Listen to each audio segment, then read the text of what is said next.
ஓம் முருகா போற்றி, கந்தா போற்றி, கடம்பா போற்றி, கதிர்வேலா போற்றி, அறுபடை வீடு கொண்ட முருகப்பெருமானே போற்றி போற்றி. என் செல்லமே, என் செல்ல குழந்தைகளே, இந்த திருச்செந்தூர் முருகன் சவால் விட்டு சொல்கிறேன், உனக்கு நான் சவால் விட்டு சொல்கிறேன். இன்னும் 15 நிமிடத்திற்குள் இதை நீ கேட்டிருந்தால் மிகப்பெரிய அதிர்ஷ்டம் உன்னை தேடி வரப்போகிறது. நான் சொல்வதை கவனமாக கேள். ஓம் முருகா போற்றி போற்றி என்று ஒரு 6 முறை பதிவு செய்து நான் சொல்வதை கேள் என் செல்லமே. நிச்சயமாக உனக்கு இன்னும் 15 நிமிடத்திற்குள் நல்லதொரு அதிர்ஷ்டமான செய்தியை உன் செவியில் சேர்ப்பேன். இது முருகப்பெருமானின் அருள் வாக்கு. வாழ்க்கை அமைதியானதுதான், உன் மனம் மட்டும்தான் பதற்றமாக இருக்கிறது. அதை சாந்தப்படுத்தி வாழ்வில் வெற்றி பெற சில வழிமுறைகள் உள்ளது. அதை இந்த முருகப்பெருமான் சொல்வதை கேட்டு நீ பின்பற்றினால் உன் வாழ்வில் வசந்த காலம் உன்னை தேடி வரும். உனக்கு உள்ள பிரச்சனைகள் எல்லாம் உன்னுடைய திறமைக்கு உட்பட்ட இவைதானே, அதை மீறிய பிரச்சனைகள் ஏதுமே இல்லைதானே. நல்ல முடிவுகள் அனுபவத்திலிருந்து பிறக்கின்றன. ஆனால் அனுபவமோ தவறான முடிவுகளிலிருந்து கிடைக்கிறது.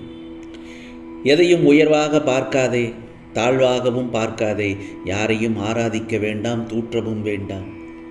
உனக்கான நோக்கத்தில் தெளிவும் மனதில் அமைதியும் கொண்டு நீ செயல்படும் போதுதான் நீ விரும்பும் லட்சியத்தை உன்னால் இலகுவாக அடைய முடியும்.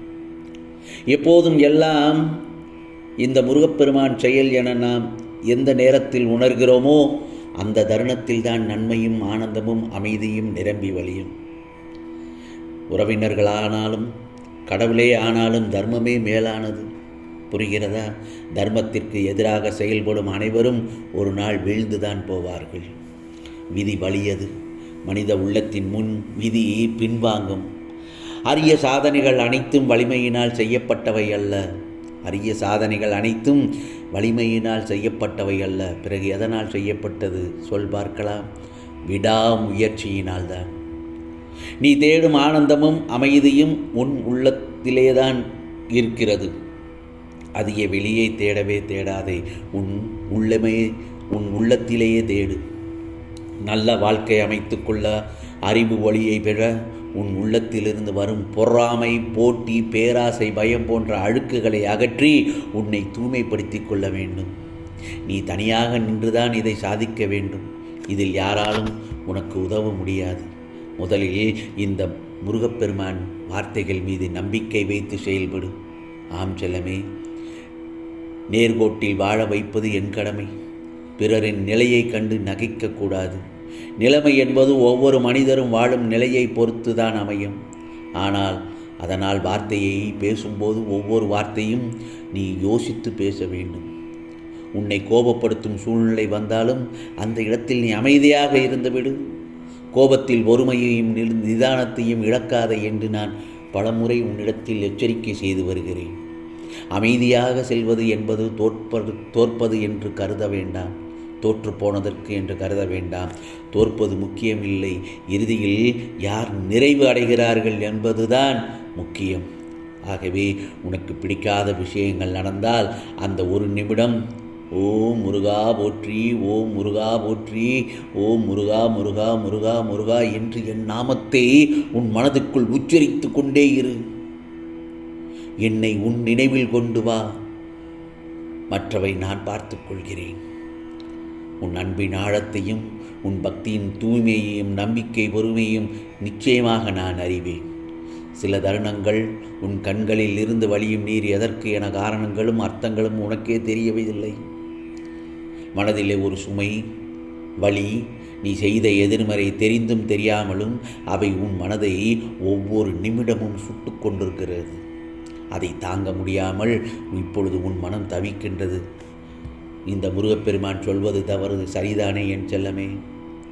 உன் தவறுகளுக்கு மன்னிப்பும் அதை நீ உணர்ந்து மாற வேண்டும் என்ற எண்ணம் உன்னிடத்தில் தன்னம்பிக்கை இருந்தாலும் சில நேரம் புயலாய், மழையாய், இடியாய் சில நிகழ்வுகள் வருவதும் போவதும் அந்த ரணத்திற்கு மேல் ரணங்களை உணர வைக்கிறது. நிம்மதி என்ற சொல்லை கூட மறந்து போகும் நிலை அந்த நேரத்தில். முதலில் உன் கடந்த காலத்தை தீயில் போட்டு எரித்துக்கொள். எதிர்காலத்தை காற்றுப்போகும் வழியில் ஒப்படைத்து உன் நிகழ்கால தருணங்களை கவனித்து செயல்படும். எல்லாம் நன்மைக்கே முருகா முருகா என்னுடைய முருகப்பெருமான் செய்வார் என்ற உனக்கு உன் உடம்பையும் உன் உள்ளத்தையும் ரணப்படுத்தும் விஷயங்களை விரட்டி அடித்து அளிப்பேன். இது முருகப்பெருமானின் சத்திய வாக்கு என் செல்லமே. சில நல்ல முடிவுகள் அனுபவத்திலிருந்து பிறக்கின்றன. ஆனால் அனுபவமோ தவறான முடிவுகளிலிருந்து கிடைக்கிறது. இதை ஏன் நான் திரும்ப திரும்ப சொல்கிறேன் என்றால், இது நல்லதொரு வார்த்தை என் செல்லமே. இதை நீ மனதில் ஏற்றுக்கொண்டு நான் சொல்வதை கவனமாக கேள். ஓம் முருகா சரணம் என்று நான் சொல்வதை கேட்டு சில இடங்களில் அதை பதிவு செய். நான் என்று என் கரம் கொண்டு உன்னை இழுத்து வந்தோனோமா, மறுகணமே உனக்கு பிடித்த விஷயங்கள், நீ விரும்பிய வாழ்க்கை, நீ விரும்பினாலும் விரும்பாவிட்டாலும் உனக்கு வழங்குவேன். ஆம் செல்லமே, முதலில் வாழ்க்கையை புரிந்து கொண்டு வாழ கற்றுக்கொள்.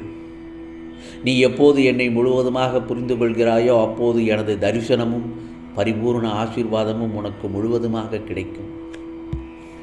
உன்னை பற்றி யார் எப்படி வேண்டுமானாலும் பேசட்டும், எதை வேண்டுமானாலும் செய்யப்பட்டும், எதை பற்றியும் கவலைப்படாது. நீ எதை செய்தாலும் நீயாக செய், கூட்டு சேர்ந்து செய்ய முயற்சிக்காதே. ஏனென்றால் அந்த இடத்தில் உன்னுடைய உழைப்பு வீணாகிவிடும். நீ எதிர்பார்த்தது தடைபடும். தன்னிச்சையாக செய். உனக்கு பக்கபலமாக இந்த திருச்செந்தூர் முருகப்பெருமான் நான் இருக்கிறேன் என் செல்லமே. உன்னுடைய பாதையில் திடமாக இரு. இந்த முருகப்பெருமான் நான் ஒருவன் இருக்கும்போது யாரையும் தேடிச் சென்று உனது விருப்பத்தை சொல்ல முயற்சிக்காதே. முதலில் உன் மீது நம்பிக்கை வை. உன் மீது வைக்கின்ற நம்பிக்கையே என் மீது நீ வைக்கின்ற நம்பிக்கையாகும். நான் இதையும் சொல்கிறேன், கவனமாக கேள். இனிமேல் நீ யாரிடமும் பேசினாலும் பேசுவதற்கு முன்பு இதை பேசலாமா வேண்டாமா என்பதை பலமுறை யோசனை செய். புறங்கூறுதல், அதாவது ஒருவரை பற்றி பின்னால் பேசுவது, பிறரை தூற்றி எதிரில் இருப்பவரை புகழ்ந்து பேசுவது, காரியத்தை சாதித்து கொள்ள நயந்து பேசுவது போன்றவற்றையெல்லாம் விட்டுவிடு. அது தேவையே இல்லை. உண்மையை உள்ளபடி சொல். பொய்யை சொல்லும் அவசியம் வருவதை தவிர்த்து விடு. பிறர் உன்னை ஆதிக்கம் செலுத்தும் வகையில் பிறரை அதிகமாக உன்னிடம் பேச விடாதே. புரிகிறதா? நீயும் பிறரிடம் சிக்கிக்கொள்வதைப் போல பேச்சை விட்டு விடாதே. நான் சொல்வதெல்லாம் என்ன தெரியுமா? இன்றிலிருந்து வார்த்தைகளை வெளியே அதிகம் கொட்டாதே.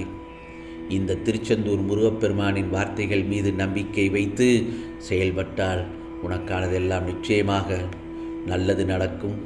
நல்லது மட்டுமே நடக்கும். அதுவும் நன்மையாகவே இருக்கும். நான் சொல்வதை கேட்ட 15 நிமிடத்திற்குள் உனக்கு நல்லதொரு அதிர்ஷ்டம் உன்னை தேடி வரும். இது முருகப்பெருமானின் அருள்வாக்கு. ஆம் செல்லமே, இது உனக்கான செய்திதான். கேட்டுவிட்டாய் அல்லவா? நிம்மதியாக இரு. ஓம் சரவண பவ. ஓம் சரவண பவ. ஓம் சரவண பவ.